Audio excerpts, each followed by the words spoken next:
2 वर्षानंतर जेव्हा माझा मुलगा घरी परत आला तेव्हा त्याच्या तोंडून पहिले शब्द निघाले, आई तू अजूनपर्यंत मेली नाहीस का? अगं अजून किती दिवस आमचा पाठलाग करणार आहेस? त्याचे हे शब्द माझ्या छातीत बाणासारखे घुसले.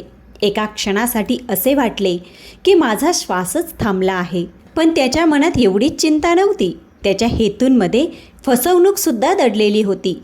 त्याने चालाखीने माझ्या पतीची जमीन विकण्याचा निर्णय घेतला. त्याला पूर्ण खात्री होती की मी गावात राहणारी एक साधी भोळी स्त्री आहे, जिला ना कागदपत्रांची समज आहे ना कायद्याची, आणि तो मला सहज खोट्या कागदपत्रांमध्ये अडकवेल.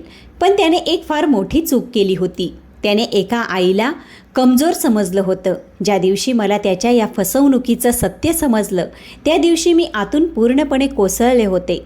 डोळ्यातून अश्रू काही थांबत नव्हते. पण त्याच वेदनेने माझ्या आत एक आग पेटवली. त्याच क्षणी मी ठरवलं की आता मी गप्प बसणार नाही. आता मी माझ्या हक्कासाठी लढेन. मी माझ्या अश्रूंनाच माझी ताकद बनवलं. आणि मग मी त्याला असा धडा शिकवला ज्याला त्याने स्वप्नातही विचार केला नव्हता.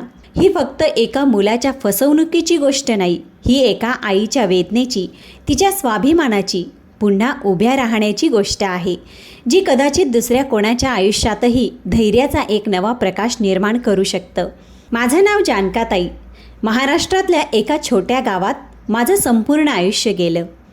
हे तेच गाव आहे जिथे माझ्या पूर्वजांची जमीन आहे, जिथे एक जुनं मातीचं घर आहे, ज्याच्या भिंतींमध्ये आजही गेलेल्या काळाचा सुगंध दरवळतो. कधी काळी हेच घर हसण्या खेळण्याने भरलेलं असायचं. माझ्या पतीची मेहनत, शेताची हिरवाई आणि माझ्या छोट्याशा कुटुंबातील साध्यासुध्या आनंदांनी. माझे पती साधे शेतकरी होते, पण त्यांची स्वप्न खूप मोठी होती. ते नेहमी म्हणायचे, आपण जरी मातीत काम करत असलो तरी आपला मुलगा मात्र शिकून मोठा होईल, आकाशाला गवसणी घालेल. आणि खरं सांगायचं तर त्यांनी आपलं सगळं आयुष्य हे एकच स्वप्न पूर्ण करण्यात घालवलं. आपला एकुलता एक मुलगा रंजन. लहानपणापासून आम्ही त्याला गावच्या वातावरणापासून दूर ठेवलं, कारण आम्हाला हवं होतं की त्याने मोठ्या शहरात शिक्षण घ्यावं, प्रगती करावी आणि ते आयुष्य जगावं जे आम्हाला कधीच जगता आलं नाही. माझे पती स्वतःच्या गरजा कमी करून, अनेकदा स्वतः उपाशी राहूनसुद्धा दर महिन्याला त्याच्या वसतिगृहाचा आणि शिक्षणाचा खर्च पाठवत राहिले. आजही मला तो दिवस विसरता येत नाही, जेव्हा त्यांनी आपली शेवटची साठवलेली पुंजी काढून रंजनची फी भरली होती आणि हसत मला म्हणाले होते, पहा जानका, एक दिवस आपला मुलगा आपलं नशीब बदलून टाकेन. पण नियतीला बहुतेक काहीतरी वेगळंच करून घ्यायचं होतं. सुमारे 20 वर्षापूर्वी जेव्हा रंजन त्याच्या महाविद्यालयाच्या शेवटच्या वर्षात होता, तेव्हाच माझे पती आम्हाला सोडून गेले. त्या दिवशी माझ्या आयुष्यातलं सगळं जणू संपून गेलं.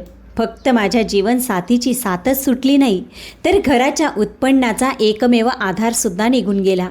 दुःख व्यक्त करायलाही वेळ मिळाला नाही, कारण समोर आणखी एक मोठी जबाबदारी उभी होती. रंजनच्या शेवटच्या वर्षाची फी. जर ती फी भरली नसती तर त्याचं संपूर्ण शिक्षण अपूर्ण राहिलं असतं. त्याच्या वडिलांचं स्वप्न अपूर्ण राहिलं असतं. माझ्याकडे पैसे नव्हते, साधनं नव्हती, पण हिंमत मात्र होती आणि आपल्या मुलासाठी काहीही करण्याचा हट्ट होता. मी गावात घराघरात जाऊन काम करायला सुरुवात केली. कधी कोणाची भांडी घासायची, कधी कोणाची कपडे धुवायची, तर कधी त्यांच्या जनावरांना चारा घालायची. याचबरोबर मी शिवणकामसुद्धा सुरू केलं. रात्रंदिवस मेहनत करत राहिले, पण प्रत्येक रात्री दमून झोपताना डोळ्यांसमोर एकच स्वप्न असायचं, रंजनचं शिक्षण पूर्ण व्हावं. शेताची परिस्थितीही पूर्वीसारखी राहिली नव्हती, कारण एकटीने सगळं सांभाळणं सोपं नव्हतं. तरीही मी धैर्य सोडलं नाही. जितकं शक्य होतं तितकी शेती सांभाळली. बहुतेक देवाने माझी मेहनत पाहिली. त्या वर्षी पीक फार चांगलं आलं नाही, पण इतकं नक्की आलं की ते विकून मी रंजनच्या शेवटच्या वर्षाची फी भरू शकले. ज्या दिवशी मी फी भरली त्या दिवशी मला असं वाटलं जणू मी संपूर्ण जग जिंकलं आहे. पण त्या विजयाची किंमत खूप मोठी होती. फी भरल्यानंतर संपूर्ण वर्षभरासाठी घरात खाण्यापुरतेही पैसे उरले नव्हते. असेही अनेक दिवस आले की मला अर्धपोटी जेवूनच झोपावं लागलं. अनेक वेळा तर फक्त पाणी पिऊन रात्र काढावी लागली. प्रत्येक पैशासाठी मी तडफडत होते, पण रंजनला हे कधीच सांगितलं नाही. तिकडे तो आपल्या शिक्षणात मग्न होता आणि इकडे माझं आयुष्य एक तपश्चर्या बनले होतं. मी संपूर्ण वर्ष लोकांच्या घरात कामं केली, त्यांच्या जनावरांची देखरेख केली, कसंबसं माझं पोट भरलं. दररोज देवाकडे हीच प्रार्थना होती की माझ्या मुलाची मेहनत फळाला येऊ दे. मग एक दिवस असा आला ज्याने माझ्या आयुष्याची दिशाच बदलून टाकली. जेव्हा शेतीचा पुढचा हंगाम सुरू झाला तेव्हा माझ्याकडे बियाणं घेण्यासाठी सुद्धा पैसे नव्हते. मी आतून पूर्णपणे तुटली होते, पण तरीही आशा सोडली नाही. तेवढ्यात अचानक रंजनचा फोन आला. त्याच्या आवाजात एक वेगळाच आनंद होता. तो म्हणाला, आई, मला नोकरी मिळाली आहे. त्या एका वाक्याने जणू माझ्या सगळ्या वेदना, सगळे कष्ट क्षणात नाहीसे झाले. त्याने सांगितलं त्याला एका चांगल्या कंपनीत नोकरी मिळाली आहे आणि आता त्याला कोणत्याही गोष्टीची चिंता करण्याची गरज नाही. तो मला म्हणाला, आता तू घराघरात जाऊन काम करणार नाहीस, शेतात कष्ट करणार नाहीस. आता तुझा मुलगा कमवायला लागला आहे, आता तू फक्त आराम करायचास. त्याचं बोलणं ऐकून माझ्या डोळ्यातून अश्रू वाहू लागले. पण यावेळी हे अश्रू दुःखाचे नव्हते तर आनंदाचे होते. मला वाटलं जणू माझ्या नवऱ्याचा आत्मा कुठेतरी हसत असेल. त्या दिवशी मी घरी खीर आणि पुरी बनवली, देवाला नैवेद्य दिला आणि माझ्या मुलाच्या यशासाठी देवाचे आभारसुद्धा मानले. काही दिवस रंजन माझ्यासोबत गावात राहिला आणि मग परत शहरात गेला. त्याने आपलं वचन पाळलं. तो दर महिन्याला पैसे पाठवत असे, त्यामुळे माझा उदरनिर्वाह चांगल्या प्रकारे होऊ लागला. हळूहळू आयुष्य पुन्हा रुळावर येऊ लागलं. वर्ष सरत गेली आणि आता रंजनचं वयही लग्न करण्याजोगं झालं होतं. एके दिवशी तो गावात आला तेव्हा मी त्याला म्हटलं, बाळा, आता तू 28 वर्षाचा झाला आहेस. तुला स्वतःचा संसार थाटायला हवा. देवाच्या कृपेने आता आपल्याकडे सगळं आहे. पण माझा काय भरवसा, मी किती दिवस तुझ्यासोबत राहीन. माझं बोलणं ऐकून तो हलकंसं हसत म्हणाला की त्याला आधीपासूनच एक मुलगी आवडते. त्याने सांगितलं की ती मुलगी त्याच्याच कॉलेजमधली आहे. त्याने मला वचन दिलं की पुढच्या वेळी तो येईन तेव्हा तिलाही सोबत घेऊन येईन. जवळजवळ 6 महिन्यांनी तो पुन्हा आला आणि यावेळी रवीनासुद्धा त्याच्यासोबत होती. पहिल्याच नजरेत मला समजलं की ती माझ्यापेक्षा पूर्णपणे वेगळी आहे. शहरात वाढलेली, आधुनिक विचारांची, सुशिक्षित आणि आत्मविश्वासू मुलगी. तिचे कपडे, तिचं बोलणं, तिचा अंदाज सगळंच माझ्यासाठी नवीन होतं. तिच्यासमोर मला स्वतःला खूप लहान वाटत होतं, जणू मी या जगातलीच नाही. तिने माझ्याशी आदराने बोललं खरं, पण तिच्या नजरेत एक विचित्र भाव होता. जणू मला पाहून ती सहज नव्हती. जणू या गावाबद्दल आणि माझ्याबद्दल तिला थोडा संकोच किंवा कदाचित अस्वस्थता वाटत होती. तिची वाणी गोड होती, पण तिचे डोळे काहीतरी वेगळंच सांगत होते आणि आई म्हणून मी त्या नजरा समजू शकत होते. तरीही मी मनातलं दाबून ठेवलं, कारण माझ्यासाठी माझ्या मुलाचा आनंद सर्वात महत्त्वाचा होता. मी कोणताही प्रश्न न विचारता या नात्याला होकार दिला. काही महिन्यातच दोघांचं लग्न मोठ्या थाटामाटात झालं, पण ते लग्न गावात नाही तर शहरात झालं. रवीनाने स्पष्ट सांगितलं होतं की ती गावात लग्न करणार नाही, कारण तिचे मित्र आणि नातेवाईक गावाचं वातावरण पाहून तिची खिल्ली उडवतील. म्हणून पुण्यात जिथे रंजन भाड्याच्या फ्लॅटमध्ये राहत होता तिथेच त्यांचं लग्न आणि गृहप्रवेश झाला. मीही तिथे गेले, पण त्या झगमगाटात मला स्वतःला कुठेतरी हरवल्यासारखं वाटत होतं. काही दिवस त्यांच्यासोबत राहिल्यानंतर मी माझ्या गावी परत आले, कारण ते घर, ती मातीच माझं खरं जग होतं. मला काय माहीत होतं की हाच दुरावा पुढे जाऊन माझ्या आयुष्यातील सर्वात मोठं वळण ठरणार आहे. वेळ हळूहळू आपल्या गतीने पुढे सरकत राहिला. जसं वाळलेल्या झाडावर हळूहळू नवीन पालवी फुटते, तसंच माझ्या आयुष्यातही आनंदाची हलकी चाहूल लागायला सुरुवात झाली होती. लग्नानंतर काही वर्षातच मी आजी झाले. माझ्या घरात एक छोटासा पाहुणा आला. रंजनने फोनवर ही बातमी दिली तेव्हा माझ्या डोळ्यातून आपोआप अश्रू आले होते. मी देवाचे लाखो वेळा आभार मानले, कारण इतक्या वर्षांच्या संघर्षानंतर आणि एकटेपणानंतर हा असा आनंद होता ज्याने माझ्या मनाला पुन्हा जगण्याचा आधार दिला. सुनेची काळजी घेण्यासाठी मी पुण्याला गेले. शहरातील जीवन माझ्यासाठी एखाद्या वेगळ्याच जगापेक्षा कमी नव्हतं, जिथे प्रत्येक गोष्ट मर्यादित होती. एका छोट्याशा फ्लॅटमध्ये सगळं सामावलेलं होतं. मी तर ती स्त्री होते जिने आयुष्यभर मोकळं अंगण, शेतांची हिरवाई आणि ताजी हवा यातच श्वास घेतला होता. पण इथे 4 भिंतींमध्ये गुदमरल्यासारखं वाटत होतं. तरीही मी स्वतःच्या मनाला समजवलं, हे माझ्या मुलाचं घर आहे, माझ्या नातवाचं घर आहे. मला इथे राहून सगळं स्वीकारायला हवं. मी त्यांच्या पद्धतीनुसार स्वतःला घडवण्याचा पूर्ण प्रयत्न केला. सकाळी लवकर उठून घराची कामं करणं, सुनेसाठी पौष्टिक अन्न बनवणं, बाळाची काळजी घेणं. मी प्रत्येक जबाबदारी मनापासून पार पाडत होते. पण कदाचित माझा प्रत्येक प्रयत्न रवीनाच्या नजरेत कधीच पुरेसा ठरला नाही. ती प्रत्येक छोट्या छोट्या गोष्टींवर मला टोचत असे. आई, हे काय? तुम्ही मोहरीच्या तेलाने बाळाची मालिश करत आहात? आजकाल असं कोणी करतं का? बदामाचं तेल वापरा. कधी म्हणायची, हे गावाकडचे उपाय तुमच्या गावातच ठेवून या. माझ्या मुलाचा रंग काळा पडेल. तिच्या बोलण्याने माझं हृदय विदीर्ण होत असे. पण मी गप्प राहत होती, कारण मला वाटायचं की कदाचित शहरात अशीच पद्धत असेल, कदाचित चूक माझी असेल. ती मला सोसायटीत खालीसुद्धा जाऊ देत नव्हती. तिला भीती होती की लोक तिची थट्टा करतील, कारण तिची सासू इतकी गावाकडची गावंढळ आहे. मी खिडकीतून बाहेर डोकावत लोकांना ये-जा करताना बघायची. मनात यायचं की मीही थोडा वेळ बाहेर जाऊन मोकळ्या हवेत श्वास घ्यावा. पण स्वतःच्या मुलाच्या घरातच मी जणू कैद झाले होते. एक दिवसाची गोष्ट आहे. मी स्वयंपाकघरात चहा आणि पकोडे बनवत होते, कारण रवीनाच्या काही मैत्रिणी माझ्या नातवाला पाहायला आल्या होत्या. मला वाटलं पाहुणे आले आहेत तर त्यांचं चांगलं स्वागत करायला हवं.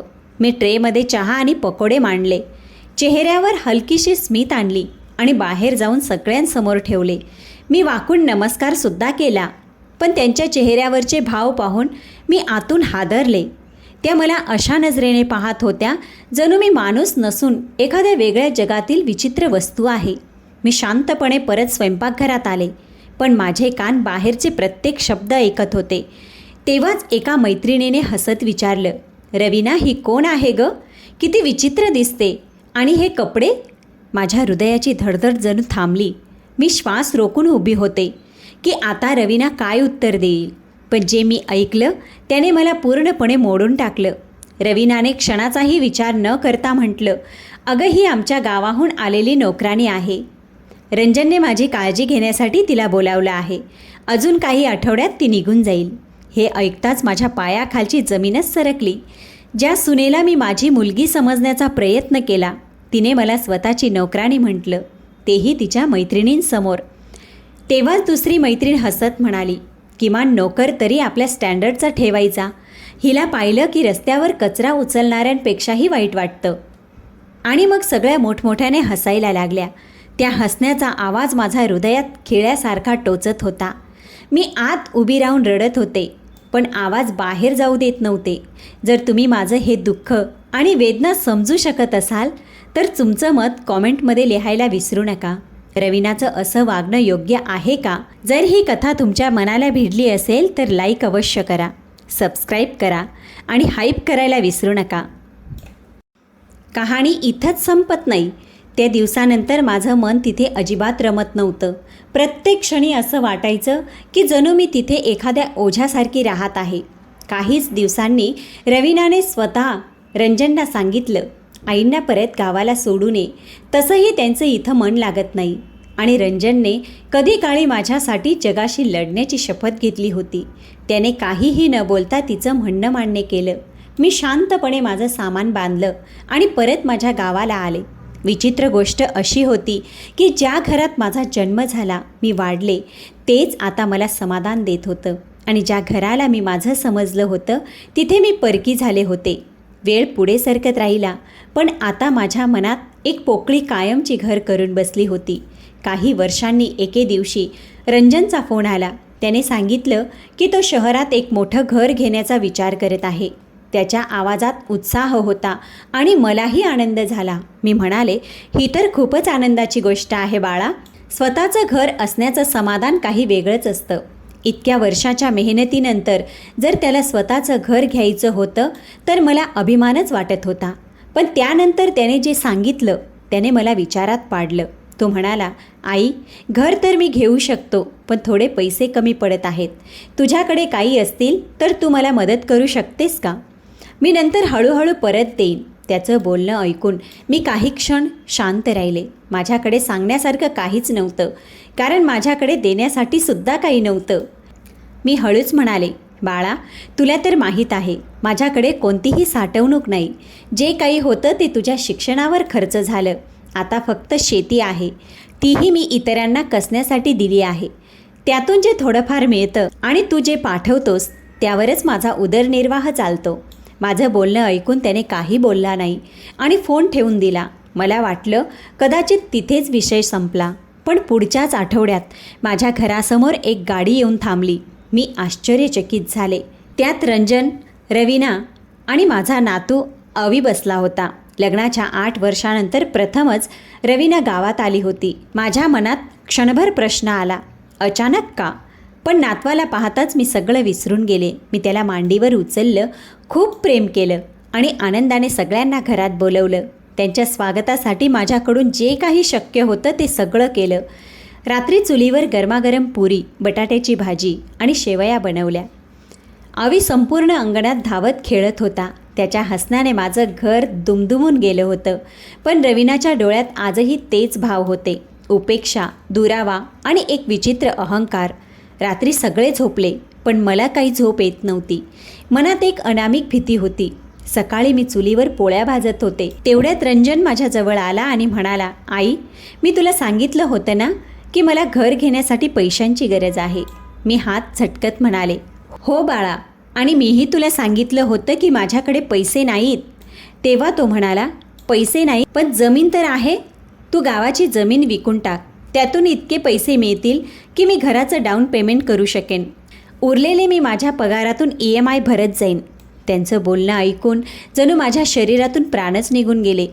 1 कोटीचं घर हे ऐकताच माझे हात थरथर कापू लागले. मी लगेच म्हणाले, बाळा, जितके चादर तितकेच पाय पसरावेत. इतकं मोठं घर कशाला? एखादं छोटंसं घर घे, तुमच्या कुटुंबासाठी तेवढं पुरेसं असेल. मी धीर करून पुढे म्हणाले, आणि जमिनीबद्दल बोलायचं झालं तर ती तुझ्या पूर्वजांची शेवटची निशाणी आहे. मी ती कधीही विकणार नाही. माझा आधारच ती आहे. ती गेली तर मी कुठे जाईन?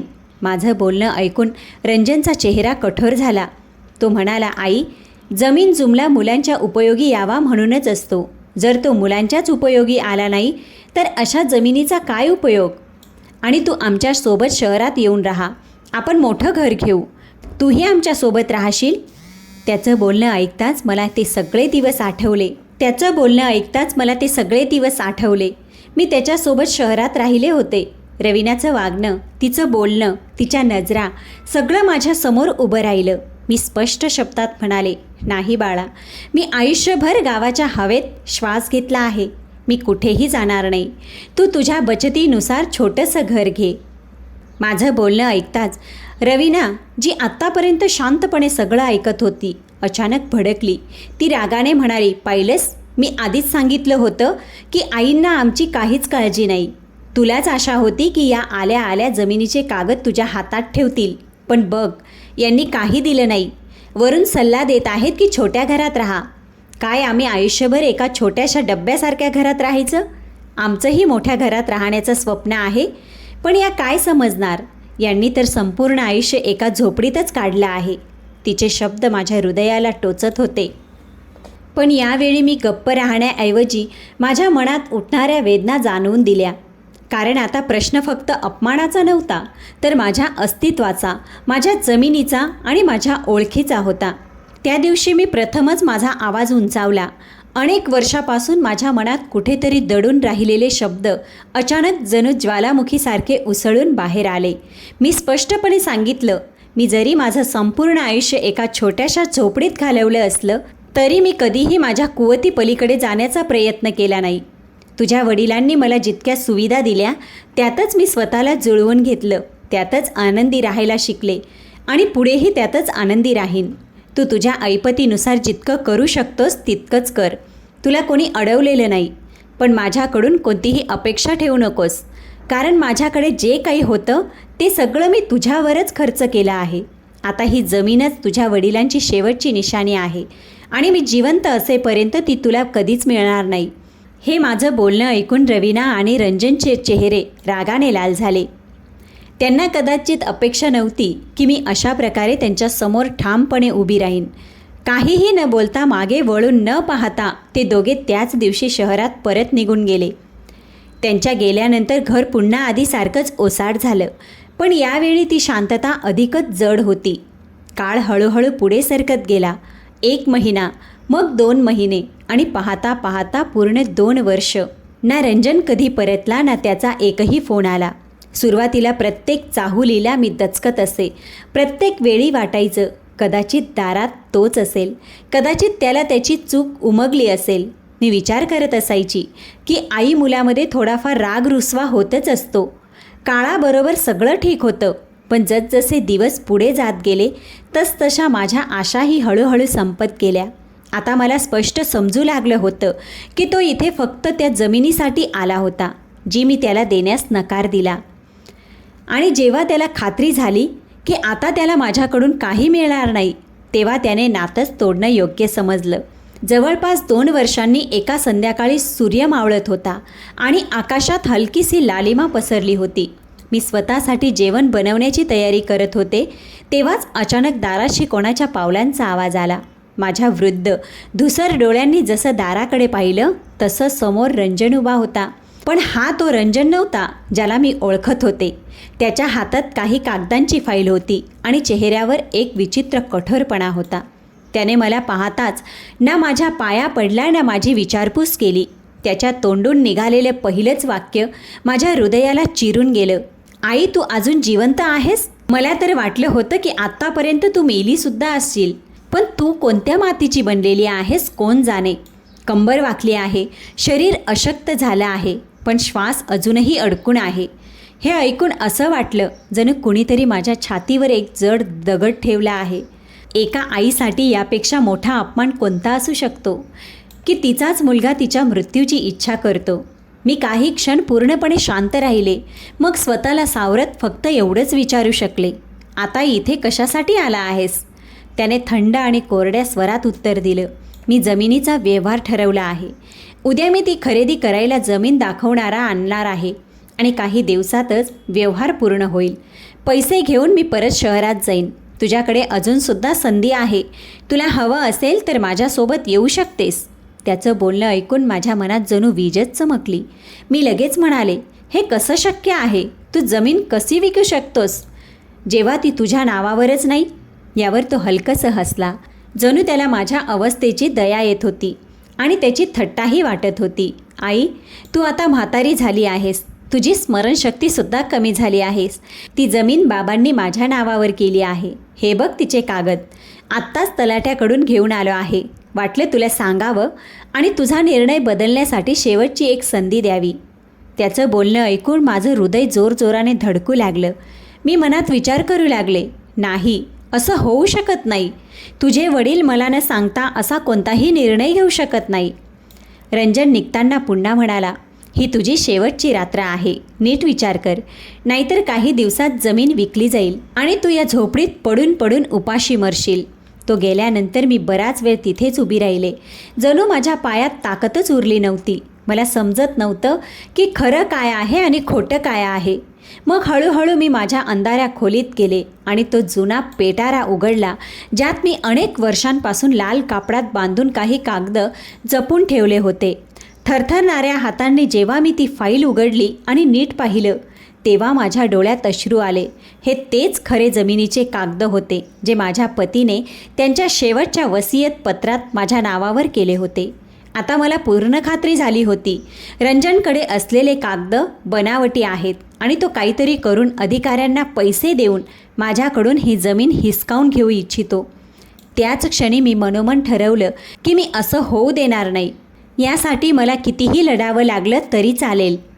त्या रात्री मी शांतपणे जेवण केलं आणि कुणालाही काही न सांगता झोपायला गेले, पण झोप माझ्या डोळ्यांपासून कोसो दूर होती. दुसऱ्या दिवशी सकाळी मी माझी कागदपत्रे घेऊन सरळ तलाट्याकडे गेले. त्याने कागदपत्र नीट पाहिली आणि म्हणाला, हो, ही तर अगदी खरी कागदपत्रं आहेत.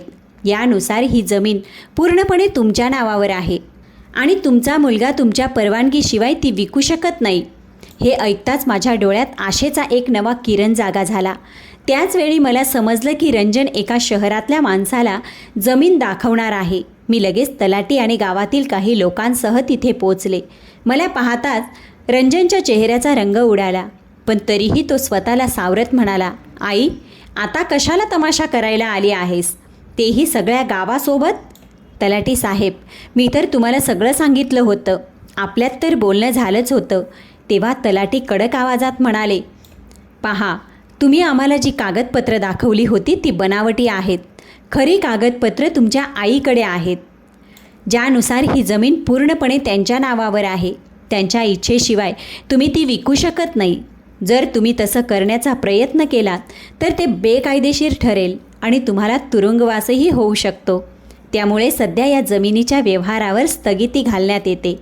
हे ऐकताच रंजनचे धाबे दणाणले आणि पहिल्यांदाच त्याच्या चेहऱ्यावर भीती स्पष्ट दिसू लागली. तो अचानक मोठ्या आवाजात ओरडत म्हणाला, हे सगळं खोटं आहे. जमीन माझ्या नावावर आहे आणि मी तिचं जे हवं ते करू शकतो. त्याला कदाचित वाटलं की मोठ्याने ओरडून तो सत्य दडपून टाकेल, पण त्या दिवशी माझा आवाज त्यापेक्षा कितीतरी जास्त ठाम होता. मीही पहिल्यांदाच पूर्ण आत्मविश्वासाने त्याच्या समोर उभी राहिले आणि मीही मोठ्या आवाजात म्हणाले, तुझ्या ओरडण्याने सत्य बदलणार नाही रंजन. तुला काय वाटलं?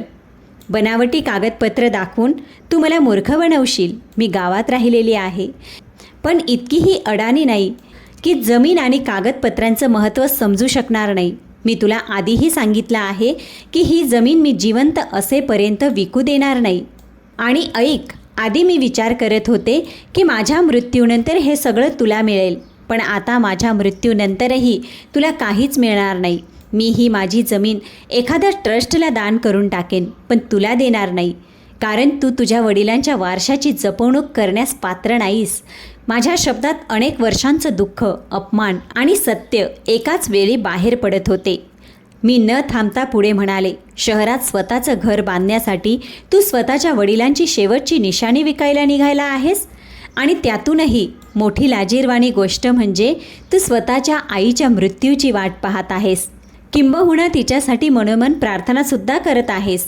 यापेक्षा अधिक लाजिरवाणी गोष्ट आणखी काय असू शकते? माझ्या प्रत्येक शब्दांबरोबर रंजनच्या डोळ्यात चिडचिड आणि भीती स्पष्ट दिसू लागली होती.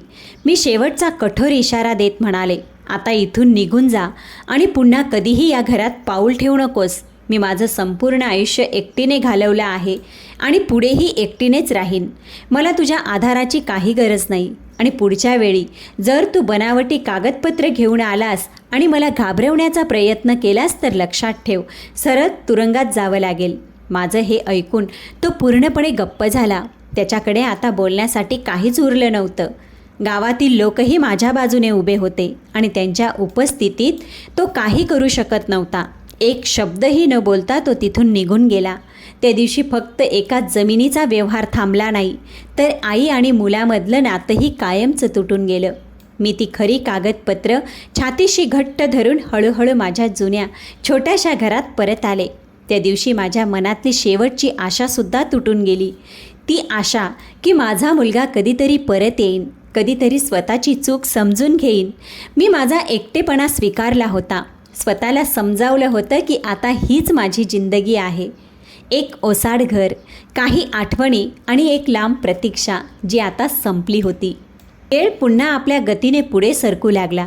दिवस महिन्यात बदलले आणि महिने वर्षात. माझं आयुष्य आता एका शांत नदीसारखं वाहत होतं.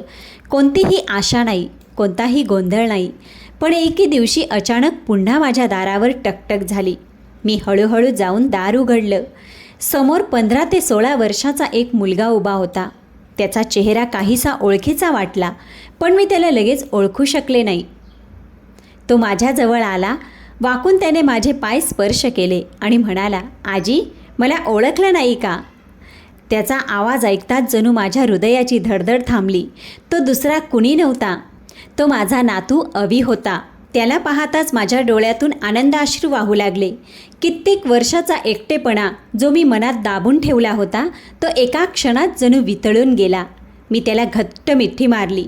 तो बराच वेळ माझ्याजवळ बसून राहिला, माझी विचारपूस करत राहिला, माझ्या तब्येतीची काळजी घेत राहिला. तो शहरातून माझ्यासाठी खाण्यापिण्याचं काही सामानही घेऊन आला होता, जे त्याने खूप प्रेमाने माझ्या समोर ठेवलं. त्याच्या डोळ्यात आपलेपणाची खरी चमक होती, ज्यामध्ये कोणताही स्वार्थ नव्हता. थोड्या वेळाने त्याने संकोचत मला विचारलं, आजी, तुमच्यात आणि बाबांमध्ये नेमकं काय झालं होतं?